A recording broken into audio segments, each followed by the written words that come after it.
देख रहे हैं कानून की वाणी। तालीम के लिए अगर तुम्हें चीन भी जाना पड़े तो जाओ। अच्छा, चीन का जो है क्या रिलेशन है?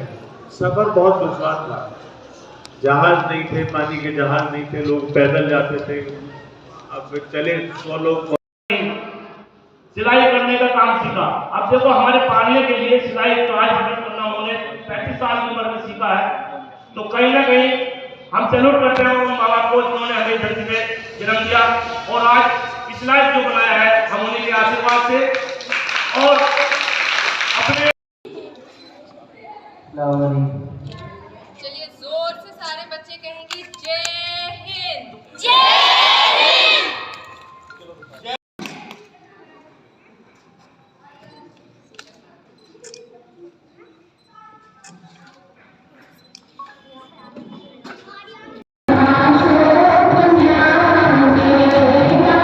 इम्पोर्टेंस है वो बताइए।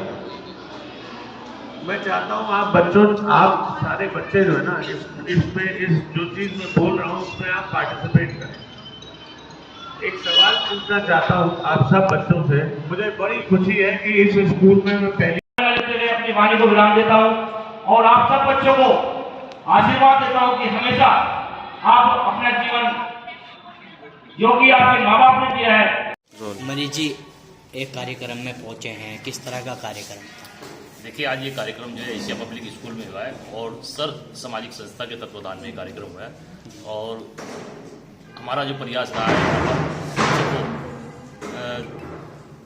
जाति धर्म से ऊपर उठकर एक मानवता जो सबसे बड़ी चीज़ होती है उसको लेकर पाठ पढ़ाया गया है और सभी बच्चों को सभी साथ लेकर प्रयास किया गया है कि बच्चे अपने तालीम और पढ़ाई में विशेष ध्यान दें, जिससे इस देश का नाम भी रोशन होगा और अपने माँ बाप का नाम भी बच्चे इसी तरह से रोशन करेंगे ताकि जितने भी प्रयास हमारी टीम द्वारा या अदर जितने भी गणमान्य आज यहाँ पर लोग आए हैं सभी ने अपने अपने स्तर से उनको समझाया है कि कैसे देश को आगे बढ़ाया जाए और अपने धर्म और जाति की रक्षा की जाए।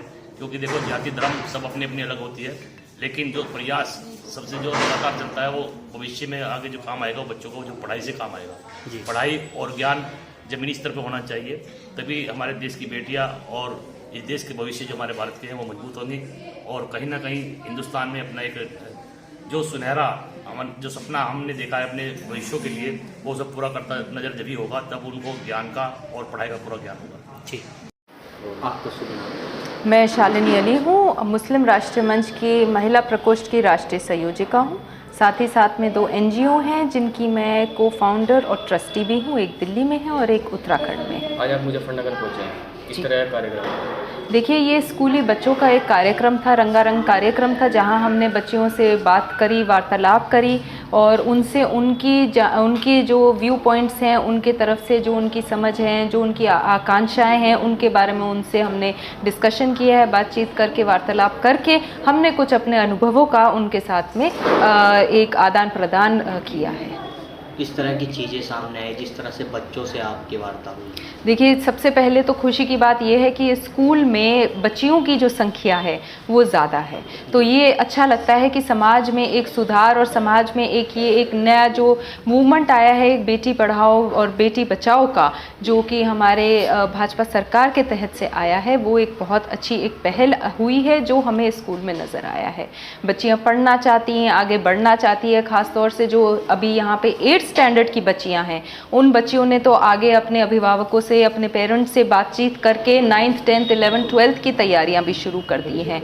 कोई डॉक्टर बनना चाहती हैं, कोई प्रोफेसर बनना चाहती हैं, कोई पायलट बनना चाहती हैं। तो बहुत खुशी हुई, बच्चियों के बीच में एक ये हौसला बुलंद वाला जो एक माहौल है वो कायम रहा है और कायम रहता रहे। आज के समय में भी जो है कुछ ऐसे माता पिता होते हैं जो बेटियों को पीछे रखते हैं, बेटों को आगे रखते हैं। देखिए, हर समाज में कहीं ना कहीं कोई ना कोई ऐसे कट्टरवाद सोच रखने वाले लोग होते हैं जो कि पुरानी सोच और कट्टरवाद सोच को आगे समाज में लेकर आने की, थोपने की कोशिश करते हैं।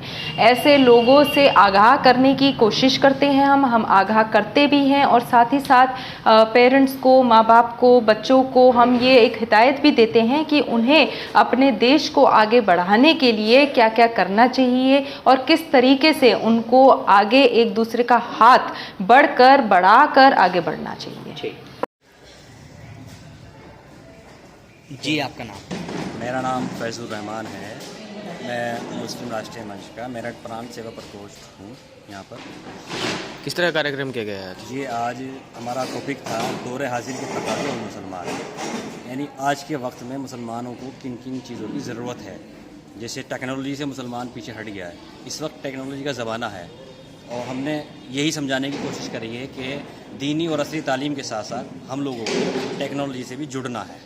जी, तो आज कौन कौन मुख्य अतिथि थे यहाँ पे और किस तरह की चीज़ें सामने आज आई हमने हैं? यहाँ पर दिल्ली से शालिनी अली जी हैं जो महिला प्रकोष्ठ की राष्ट्रीय संयोजिका हैं, और एक उनके शौहर है जो जिनका नाम बिलालुर रहमान साहब है, जो उत्तराखंड मदरसा बोर्ड के अध्यक्ष भी रह चुके हैं, और देवबंद से तशरीफ़ लाए थे अजीम उल हक साहब जो देवबंद डिग्री कॉलेज और इस्लामिया के फाउंडर हैं। मेरे बड़े भाई मनीष चौधरी जी यहाँ पर मौजूद थे।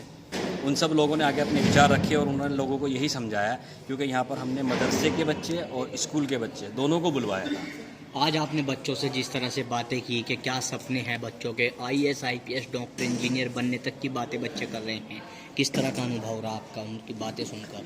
बहुत अच्छा अनुभव रहा और दिल को बहुत ज़्यादा खुशी भी मिली कि हम लोग तालीम की तरफ आ रहे हैं, हम लोग उस ख़यालात को, उस चीज़ को ख़त्म कर रहे हैं और तालीम के साथ साथ हम लोग देश के विकास में भी अपना योगदान दे रहे हैं। एक साइड मदरसे के बच्चे बिठा रखे थे, एक साइड स्कूल के, क्या मैसेज देने की कोशिश है?